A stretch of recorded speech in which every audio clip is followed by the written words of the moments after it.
Hey, what's up, family? How's it going? On today's episode, man, we got something really crazy. We got two topics to talk about. Really crazy topics. The first one is a phone call, man. I thought this phone call was the funniest, worst phone call ever made. With that, we just like to get on with it. You got caught doing what? God. Okay. We kind of got pooched here, trying to bring some stuff across your Idaho border. Okay. And, a bunch of cops driving around a bunch of civilian cars, just not wanting to pick us up. I don't know what's the deal. I was just wondering if you could help us out and just end it. Okay. Yeah. I mean, maybe call one of them. I don't know. It's getting cold out here, man. I just want to get warm and just get on with this whole thing, so. Okay. Where are you at right now? University Boulevard, right next to... Turns out that phone call has nothing on what this lady did. Let's roll the clip. 452 illegals apprehended at the Hyundai mega plant construction site yesterday near Savannah. And I was the one that reported the information that I had to ICE.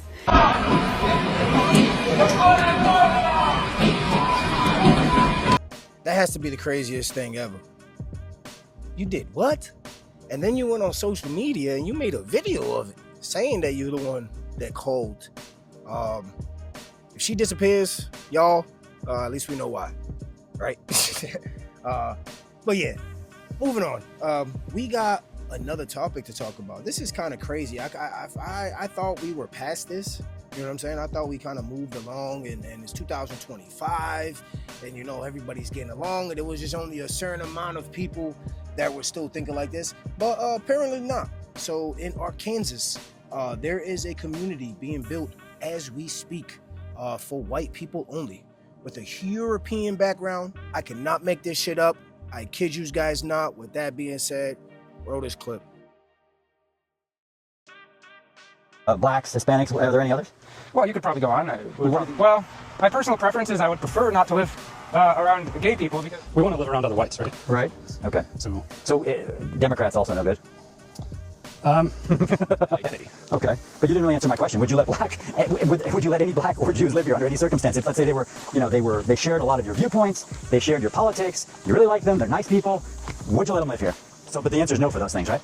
I mean, so the different groups, Jews no, Muslims no, blacks no, right? Hispanics no. We don't think of it in terms of rejecting other people. Right. We think of it as preserving our identity. But if I'm forcing you, you must either have person A or person B. Person A is a white liberal, right? Person B is a black conservative. Who would you rather have in the community if you're forced to have one or the other? Now, I'll ask you the same thing I asked Eric. I mean, the media has portrayed it, as you said, a racist community. I mean, do you think that is unfair? Are you not a racist? You want to shake my hand?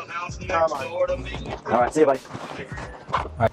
Well, mainly it's just that it's not my culture. So I could point out specific things about certain other cultures that I dislike, and I almost feel like that would be kind of silly. But like, for example, you mentioned the Jews, right? So they have that whole like Metzitza B'Peh thing, which is I don't know how to pronounce it, but when it's like the rabbi does the inappropriate thing with the baby involving the blood and putting his lips on it, and it's really something that people kind of feel disgusted when they hear about it, and that's not our culture, and we don't like that. Okay. And so it's like, what if my neighbor was doing that? You know, it's kind of strange, and that's like when I say that multiculturalism is not fair to the receiving culture or the culture that you're throwing in there, and that's one example of that. It's like, why would you throw a whole bunch of people into an area without really telling them, like, hey, these people aren't really going to like some of your cultural practices? If there was, a family who moved into this neighborhood and one of their kids turned gay or trans or something like that, would you think they should still be allowed to live here, or should they be moved out? That's a good question. We haven't had that happen yet, so I don't know. How many kids have you got? I don't want to dox my family too much on camera. But you do have kids? Yeah. Yeah. And so your wife lives here as well, too? Yeah. Now, how come so far none of the women of the community have agreed to talk to me? And if you... Name's Vicky, and I'm 32. I'm a lead. This is Return to the Land, a group of millennials who organised online to build something radical and controversial. A town for white people only, that they insist is completely legal. We spent several days with them, watching as the men set about the physical labour of building out the site. All the while, the women of the group took on the more typically trad, homesteading type roles. I guess I found the people through Twitter that ended up starting this project, actually spearheading it, and I went out to the first April event last year, and it was really fun. The sort of white hoodie aspect of this, how important is that to you guys? Given the premise that it's something that is kind of off limits for whites, but is okay by implication for other groups, I do feel it's necessary to carve that out, and you kind of have to do it yourself. It's kind of like if we don't do this, the laws are only getting worse as far as freedom of association goes. So it's kind of like we have to do this, or there might come a time where it's not possible to. But you guys West, it's going to be controversial. I think people just have a large misunderstanding of what's happening here. Yeah? What's the biggest misunderstanding? Well, That we hate everyone else. it's a loving movement. I mean, on that aspect of it being loving, there's a counter argument. You can be a very loving community if you're part of the community, but if you're black, if you're Jewish, if you're gay, you can't be part of that community. They can have their own communities, and they already do, and I think that's great for them. It's like if other people are allowed to do it, we don't really see why whites aren't allowed to do it. It doesn't make any sense. So it's important for me to do this for my ancestors, my friends, my family, my children, my children's children. The leader, Eric Orr, wants the community to grow, and further what he calls traditional white American culture. And the group is explicit about this. It has an online fundraiser to give cash rewards to parents of newborns as a means to incentivize population growth. Just before we arrived, they donated $1,000 to a family for having their 6th child. Is that part of the mission as well, to sort of have big families, to make the community bigger? Is there some pressure there?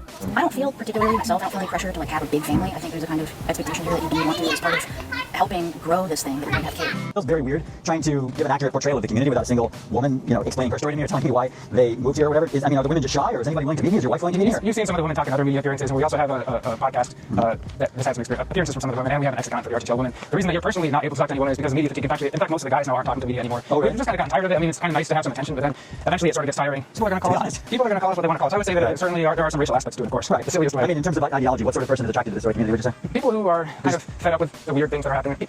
People who don't like the fact that there's like pediatric gender clinics all around the country. People who like traditional morals and beliefs. People who want to kind of rewind things a little bit. People who believe that marriage is between one man and one woman, period. And I understand that what I'm describing right now, to some subset of Americans, it sounds like an absolutely horrible person. Right. But to traditional deep red state Americans, we're like, well, yeah, that's exactly what we want. And there's no reason why those different groups of people can't sort of have their own spaces and do what they want to do without conflicting. So yeah. Scott. And Scott's originally from Missouri, I believe you said, right? Yep. You're already out here in a super rural area. That's pretty much all white to begin with. So there aren't a lot of Jews or Muslims or gays, I would imagine, or blacks to begin with. So wouldn't, if you form this community without any sort of rules or application, those sort of policies, wouldn't it basically just be an all-white community anyways? You never know. It only takes one business to bring in tons of foreign workers, change the whole demographics of the town. This is things I just didn't want my kids exposed to. And so aside from not wanting, foreigners and other things like that, is the gay and trans thing also a concern for you? Yeah, definitely. They're not aligned with us. We want people that are like us. We want people that share our same political views, and it's more than just we're white, we're Europeans. Okay. So a couple years ago, you guys founded the community, right? Correct. But you didn't start getting media attention until Sky came a couple of months ago, correct? Right. And now all of a sudden, you got all kinds of media outlets coming here. Yeah. And Scott tells me that means the applications are also increasing. Yeah, a lot of people are interested. They couldn't come in, or that group couldn't come in. They wouldn't come anyways, would they? I mean, No, they probably wouldn't. If it was just about us who are founding this in our own lifetimes, we wouldn't bother. It's about our kids, and the country's changing. We don't know what our neighborhood's going to look like. I grew up in Southern California. I saw that area transform over the course of my life. I no longer feel welcome there, even though it's my hometown where I grew up. That's Los Angeles, original hometown? Yeah, South LA. Okay. Right. Yeah. I mean, overall, America is becoming less white. So unless we have intentional spaces for white Americans, there's no guarantee that that's going to be an option for my kids or grandkids, and they should at least have that option. Well, I wonder, I really wish I was kicking myself on the way here because I was thinking, I don't know if you looked me up or looked at my website, but the first book that I wrote was all about Europe. It was about travels in Europe. I'm a travel guy, as I told you, that's really my main focus. And the first book that I wrote, it's called Dead Breakfast and Drunken Threats, Dispatches from the Margins of Europe. And it's stories from all over Europe, mostly uncommon with another. Well, in America, we can't exactly have cultural communities like that for people of English descent or Italian descent. For people like us, like I'm a mix of Norwegian and German and English. I wasn't raised with any of those cultures. I was raised in a white American context. And there's a difference between white American culture and black American culture. Everyone acknowledges that there is the black community, there is a black American culture, but they try to refuse that same dignity to white Americans. Well, like white American culture, I'm trying to in my mind wrap around what does that even mean? Like I'll tell you, there's somebody in my neighborhood where I live in St. Pete, which is Florida, but it's more of a liberal city in Florida.